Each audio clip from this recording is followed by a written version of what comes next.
Don't you just wish that sometimes spirit would tell you what the F to do? I know I've been there. We want a play by play of what is supposed to happen, but our spirit messages are not always clear. And that's what I'm talking about today on this episode of the Spiritual and Ambitious podcast, all about why your spirit messages are not always clear. So stay tuned.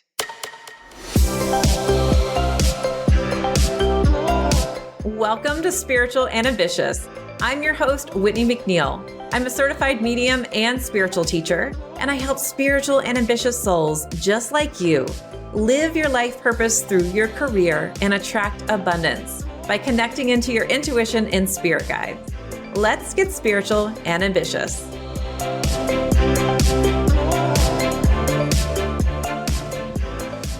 Before we get started today, I wanted to make sure you knew about the free Spirit Guide Masterclass. We are a little less than a week away from Halloween, and Halloween is said to be when the veil is thin to talk to Spirit. I don't necessarily agree with that. I feel like you can talk to Spirit all the time. And I also feel like right now, the earth is shifting and there's so many different changes that it's actually easier to communicate with Spirit right now, but it's up to us to raise our vibration. So if you want to learn the steps and process that I use to talk to Spirit, go to messengerspirit.com/class or check the link in the show notes. So I'm going to start this out with pulling some cards from the Messenger of Spirit Oracle. And the first card is a card of clarity. Isn't that funny? Because our topic today is, why aren't spirit messages always clear? But prepare to make a decision. Clarity is right around the corner. That's what I love about this. It's like, hey, clarity doesn't happen all the time, but it certainly does happen. And it's right around the corner. And it's like the journey that we need to embrace. And then we get the clarity as the outcome. The next card is the card of the chemist. So if you're inside of 4 Intuitive Languages or Intuition Abundance Academy, you know about this spirit guide for you. Your chemist adjusts your etheric body to help you become more clear. So let's talk about that today. So why are messages not clear all the time? Well, the first thing I'm going to ask you is, did you actually get the message, or were you thinking? Clearing the mind is the most important step in spirit communication, period. If your mind is not clear, you are going to be making messages up, and you're going to be dragging the messages your spirit guides give you down through your emotional body, your mental body. You're going to be thinking about things, and you're not going to get a clear message. That's one reason why your messages are not clear, because you may be thinking or not have a clear mind while you're receiving. So I always tell my students, please do not talk to your spirit guides in the grocery store as you are getting stuff off your list, because what will happen is you will wonder if it is really from spirit or not, because your mind cannot be clear as you are thinking. So make sure that you clear your mind. Now, the next thing I'll say to you is, it might not be clear because maybe you've not developed your intuitive language. So there are 4 intuitive languages: the seer, the owl, the empath, and the channeler. And guess what?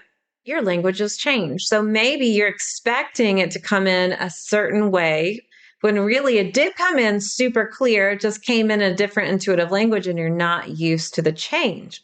So developing your intuition and heightening your sensitivity is going to be really, really important, which goes back to the chemist. When I work with my students inside of my program, I talk about the chemist, and during an exercise, you're going to ask the chemist to come in and adjust your etheric body. Your etheric body attaches your aura to your physical body.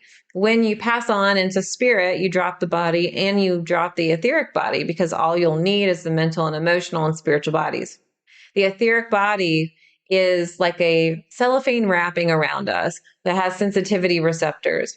So have you developed your intuition in order to heighten and increase your sensitivity? And one way is to work with the chemist and ask the spirit guide to help us increase our sensitivity But also, raising our vibration is going to be really important for help with this.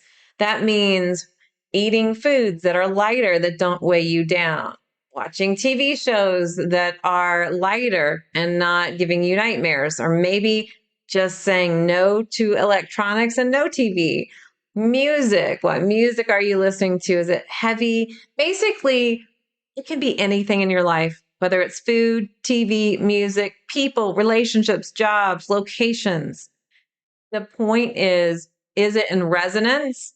Is it helping you become lighter? Do you feel like a better person, a lighter person, a happier person, a joyful person, or do you feel heavy? And sometimes you can say, well, chocolate and wine makes me feel happy.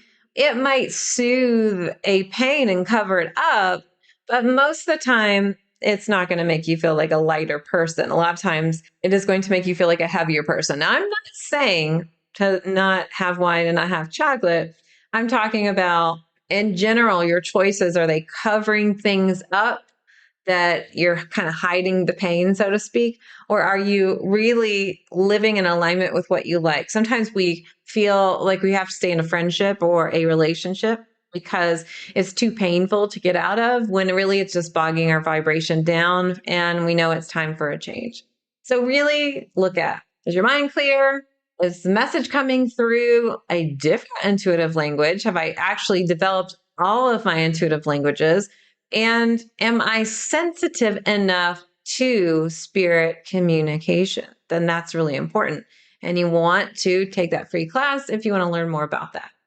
The next thing I'm going to say to you too is, are you relying on symbols or signs too much? And this is a big one.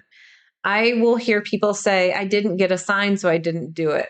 Or I saw a sign and I did it, but then it turned out not to be the right situation. And that means people are not connected to their intuition. So if you're relying on signs and you solely make a decision based on a sign told you to go do it, and you got there and it really, really was not the right decision, then it's teaching you something still. You're still learning from it. And what are you learning? You're learning to trust yourself. You're learning that just because a sign came in, I didn't really feel it through my intuitive language or see or hear, or I didn't know it and I didn't feel inspired to do it. Relying on your intuition is the most important thing that you can possibly do when it comes to making decisions.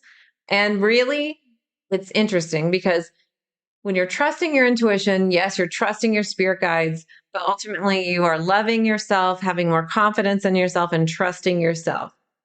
Sometimes we just think things are a sign and they are not a sign. I think signs are great, but you've got to back it up with your intuition. So I'm always going to ask, what is for my highest and my best? Can you show me the energy around this decision if I do this? And I will make sure to pay attention to how I am feeling, or maybe there's a knowing, or maybe I'm hearing a yes or no, or I'm seeing a yes or no. And then I might say, and could you validate this with a sign? So let's not rely on signs. Wait, it's just no, let's not do it. Let's not rely on signs, period. Let's use them as validations and synchronicities. And whoa, wasn't that so cool? Versus asking our guides to leave these breadcrumbs for every single thing in our life. Because honestly, if you rely on signs too much, your spirit guides are going to be like, I'm not going to do it. I'm not going to communicate with you this way. Same goes for pendulums or oracle cards. You know that I love my oracle card deck, but if you overuse it, your guides are going to work with you through it. So it's going to be really important that you not rely too much on it. All right. So when we come back from this quick break, we will talk more about the different things that are going on and why messages are not always clear. As a professional psychic medium, I've done tens of thousands of readings, but I felt a call to move more fully into teaching intuition. But I still get so many requests about doing readings. So while I don't do readings anymore, I have brought in some very trusted colleagues who are now available for live 1 hour readings on Zoom. If you would like to book your psychic medium reading, Go to messengerofspirit.com/appointments to see our available readers and schedule your Zoom reading today. Welcome back. We're talking about why your spirit messages are not always clear. And we've covered some of the basis of, did you even get the message? Because your mind might not be clear. Have you developed your intuition? Have you learned the different intuitive languages and increased your sensitivity? Or are you relying on signs way too much? Next thing, are you second guessing yourself? This is a big one. So what happens is we get a message and then we will immediately second guess ourselves, which then that clarity that we just received goes out the window because we made it unclear, because we are getting in our own way. That's going to be really important. Are we getting in our own way? That's really what it is. Are you receiving the message, but your logic can't figure out how it's going to work? That's a big deal. That's a problem. That is normally a common thing that does happen. And what you have to do is start taking inspired action. Give yourself less lead time. So when you get a message, act on it immediately or as fast as you can. If you allow yourself wiggle room, you will think yourself out of the message. So if I'm going to give myself a couple days to think something over when I already know what the outcome is and I can get it clearly, I then muddy the water and also kind of muddy up any manifestation from it. So when you get that clear, hell yeah, or hell no, leave it there and do the thing, whatever is there. Now, I understand that you might say, well, Whitney, I can't even give the hell no's and the hell yeses. Well, then go through some of these other things. Did you get the message? Have you developed your intuition? Maybe it's time for a change. A lot of times people say, well, I developed my intuition. I took your class 2 years ago. That's great.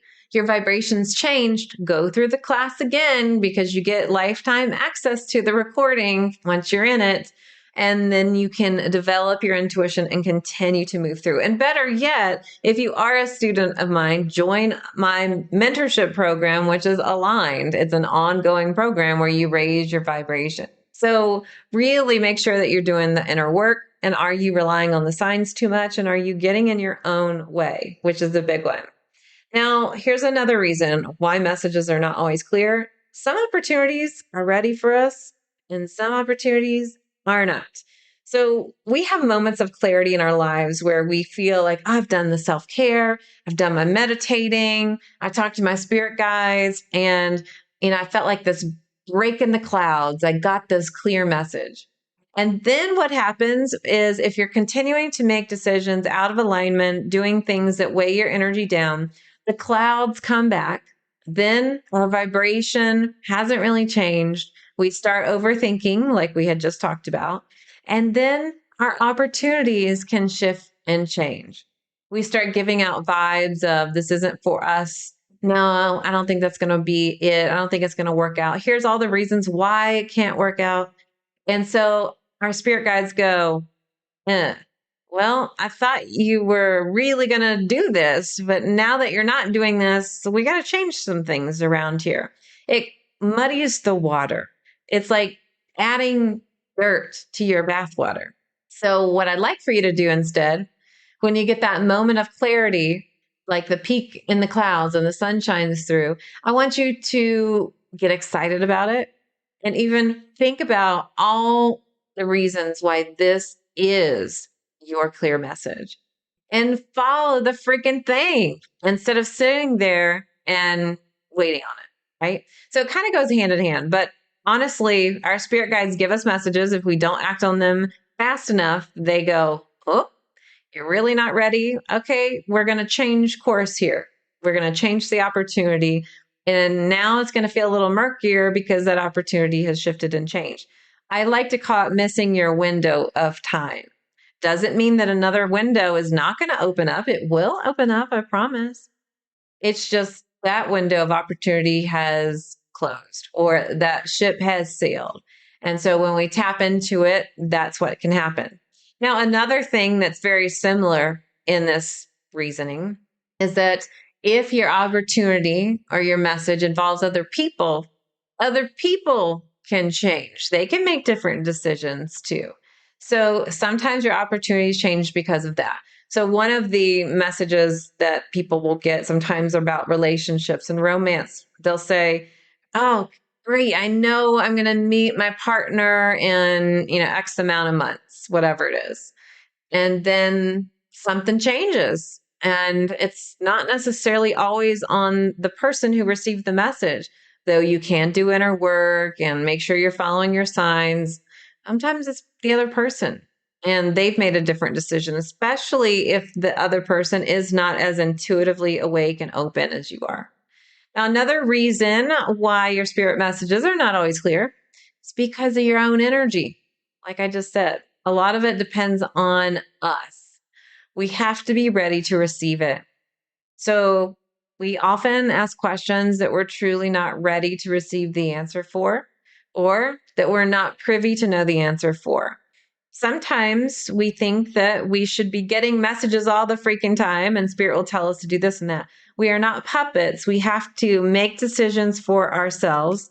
So, especially if you have the intuitive language of the channeler, which is this clear knowing in your body, right? You just know the message or you get an inspiration for the message. If that is your language, then oftentimes you have to just experience it by making a decision and listen to your body.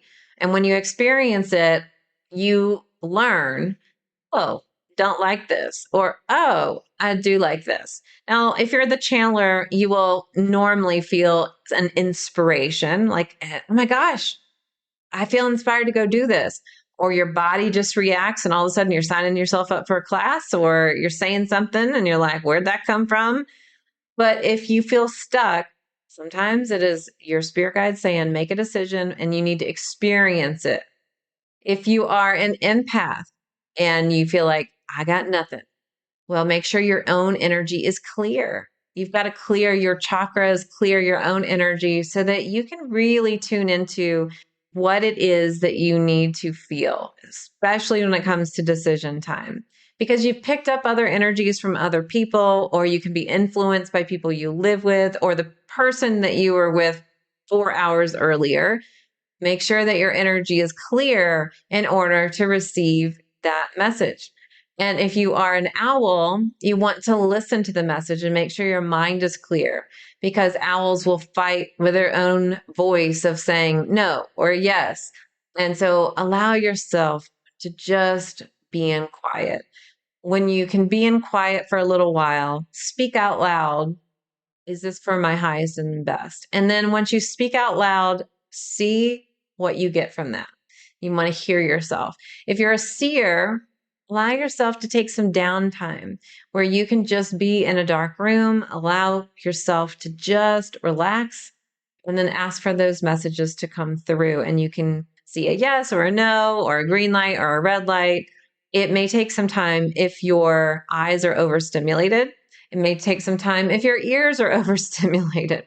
So these are different ways to help you through making a decision when you feel like it's not clear. But it boils down to you need to clear your energy regardless. You need to do an energy healing session, clear out your chakras, have some alone time, and truly just be calm. Most of the time, we're anxious about something we want to know an answer to. And so we can't get the answer because we're attached to the outcome. We want it to be a certain one, or we're not truly ready for it. And so we need to clear out our energy and just receive what it is.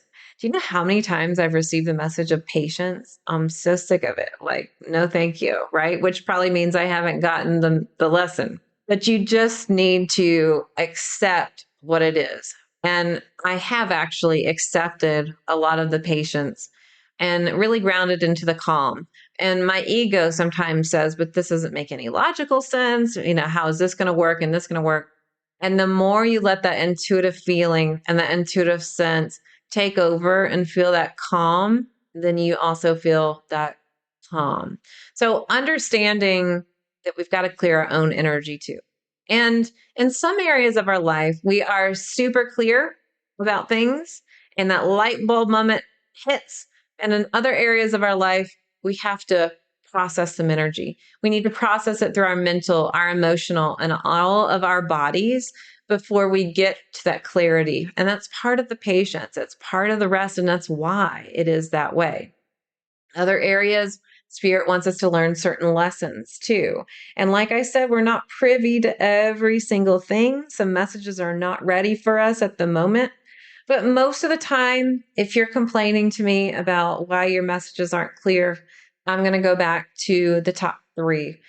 Did you clear your mind? Have you developed your intuition? And are you currently and consistently working on developing your chemistry as it becomes more sensitive to spirit? All right. I hope to see you inside of my free spirit guide class.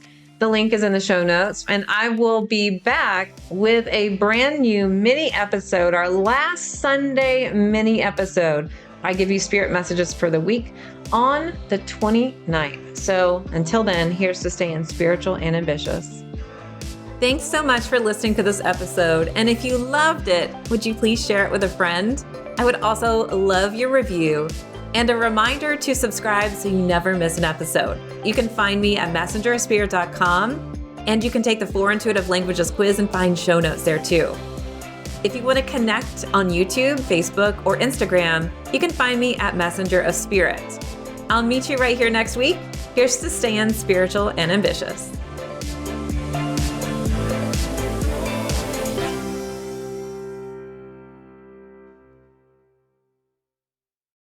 This podcast is part of the Sound Advice FM network. Sound Advice FM. Women's voices amplified.